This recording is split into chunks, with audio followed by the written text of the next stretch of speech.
One major problem with switching from strength training to cardiovascular training from day to day seems to be the lack of an ability to standardize my nutrition. Ideally, a simpler algorithm for my daily nutrition would be more useful because I then have to not include so many different variables. So if I could just drink the same shake and then eat a normal meal and then maybe have another shake or something like this that has the same makeup from day to day, this would be simpler for me. But it seems to be the case that on strength training days, my protein need is increased. On cardiovascular days, especially if I don't train HIIT, because HIIT seems to somehow dampen my hunger cues, I assume this is probably because of the increased stress to the body, which probably shuts down hunger to a certain extent.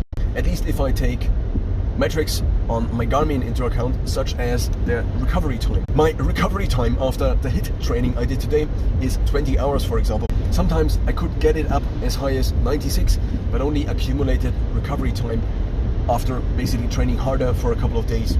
Another problem that then occurs because my nutritional demand changes and thus my nutrition changes is what I have to do in order to then optimize for sleep.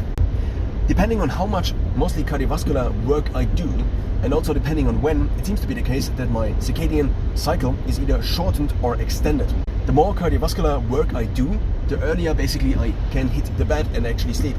But only if I do it in the earlier parts of the day. So the earlier the cardiovascular work and the more intense the cardiovascular work, the shorter basically my circadian day is. And reverse.